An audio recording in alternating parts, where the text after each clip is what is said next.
We had moving on year inflation for January 2014 recorded an increase of 13.8% from 13.5% recorded in December. Contributory factors accounting for the 0.3% increase was due to price changes in water, electricity, gas and other fuels.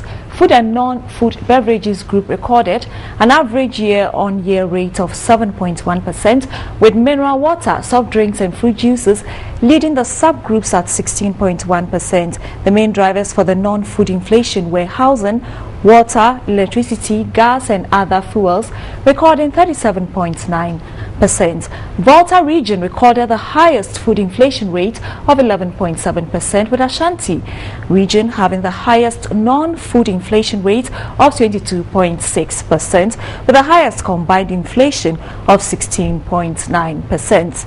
The January inflation is the highest recorded since March 2010. And we have on the phone financial analyst John Gachi. Good afternoon.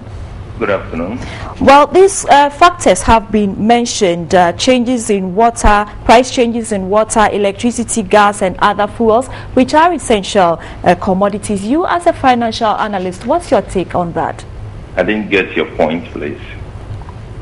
Inflation up by 0.3%, and the factors accounting for these are price changes in water, electricity, gas and other fuels, which are essential commodities. So I'm asking, as a financial analyst, what's your take on that? Yeah, I think this is a reflection of what we have experienced in the past few months. We say that there is a pass-through effect on some of the development in the economy, especially changes in the utility prices. And the recent depreciation that we are facing have direct effect on some of these items. So it's just a reflection of what has happened. And of course, that also means that the prices of these items have gone up a little bit. So that is the reflection of what we have experienced in the past few months. And what are the implications? Well, as I said, it only shows that people have to sacrifice a little bit more in order to consume these items. That is the basic implication of those things. But the implication should also be balanced with value addition.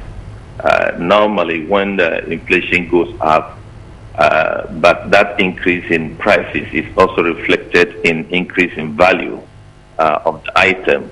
That becomes more bearable by consumers than prices just go up, but the value or the quality of the service is not commensurate with the increase in the prices. So that is one thing that consumers have to also assess. Well, we will make the sacrifices, but then what then should we do to ensure that this figure does not go up next month? You will realize that most of the factors contributing to the price of this particular item going up, they are outside the control of consumers. There are policies that are having effect in terms of the withdrawal of subsidies and then allowing the automatic price adjustment to take place. That is what is happening. So if the issues of depreciation are somehow controlled, that kind reduces somehow. But currently, I do not think that consumers have anything to do to stop the price movement. It's a reflection of policies that we have undertaken, and it's also a reflection of the price adjustment policy we are implementing. Well, let's go to the breakdown. It says the Volta region recorded the highest food inflation rate of 11.7%, with Ashanti region having the highest non-food inflation rate of 22.6%. What does this reflect? Can you mention the Volta region figure again? It says it recorded the highest food inflation rate of 11.7%. Well, that means that there is a shift in the inflation outlook in the country, especially where the Volta region is now having the highest food inflation, which means that if you take the national average, it may seem that inflation is about 13% for everybody, but in reality, the people in the Volta region, their cost of living has actually gone up more than other people living in other parts of the country. which also means that efforts should be made because Volta region is basically involved in agriculture. So therefore, food price inflation should be at its minimum. So much attention should be focused on that in order to address that situation. It shouldn't be the case. And the Ashanti region, that of the Ashanti region having the highest non-food inflation rate of 22.6%. And that is also understandable because the Ashanti region is not only involved in massive agriculture, but Ashanti region is also involved in the consumption of a lot of imported items. We have Swab magazine. There we have a lot of industrial activities and going on, which also depend largely on import. So if there is any distortion in terms of import, that should reflect clearly in price build up in the region. So I think that is a reflection of the kind of economic activity taking place in the Ashanti region. Mr. Gachi, as a financial analyst and looking at the current depreciation of the cedi, if you should predict another increment, how is it going to be like?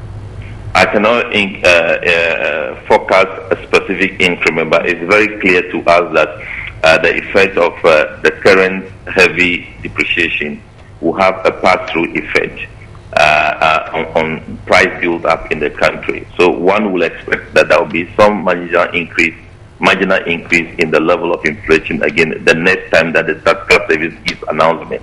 That is very sure because depreciation affects almost every item in the country. It affects the production of power, and it also affects the distribution of power through the electricity company, etc.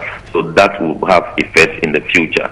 So we expect the pass-through effect of some of these things to be reflected in prices, and for that matter, marginal increase in inflation is possible.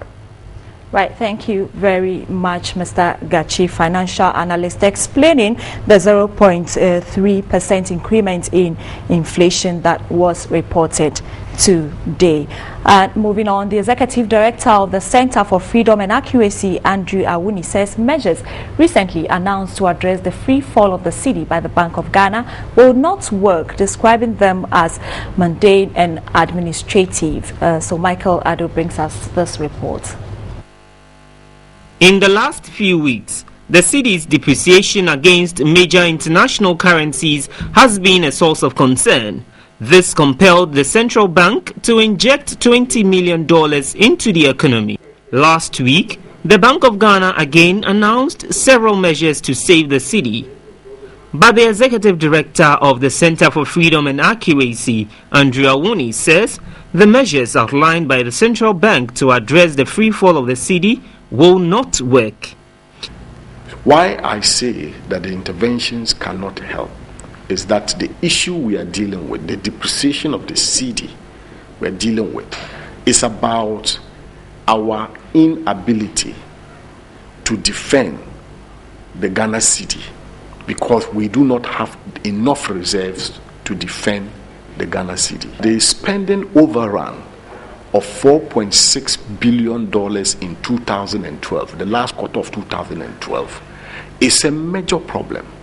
In fact, it is responsible for our downgrading in terms of our class credit ratings.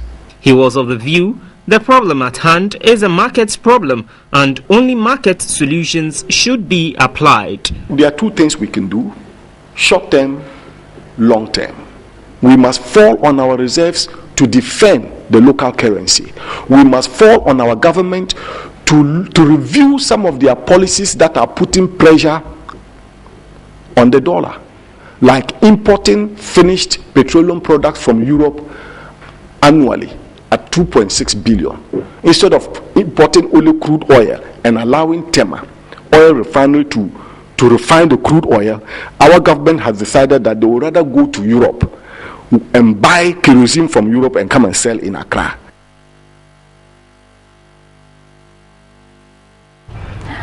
Right, drum making is on the increase at Ukrase, a village in the Upper West Achim district of the Eastern region. Although the rural business is booming, artisans claim there is no well-defined procedure of getting permits from the Forestry Commission for wood. A report by Jerry John Akono.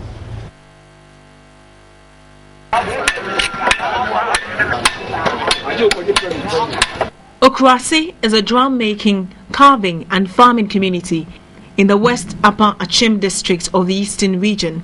The artifacts made here include fountain from Agbaja, Kete, Adua, Balogo, Jame, Bobobo, Dundum, Dono, and a myriad of others.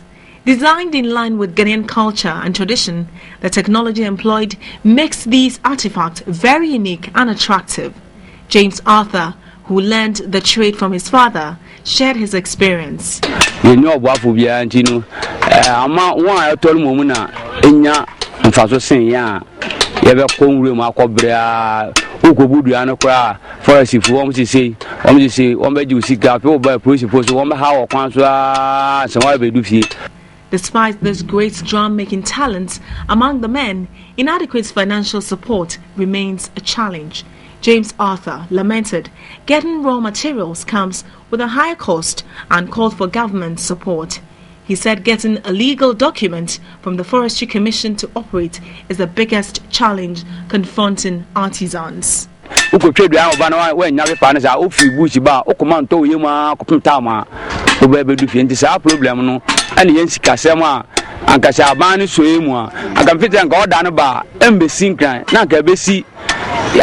Meanwhile, the DCE of the West Upper Achim District Assembly, Ohini Isifu Bekoy, indicated plans are underway to support artisans with credit facilities. What we are doing as an assembly is to try to bring them to a place to get them a market, lead them in getting credit facilities.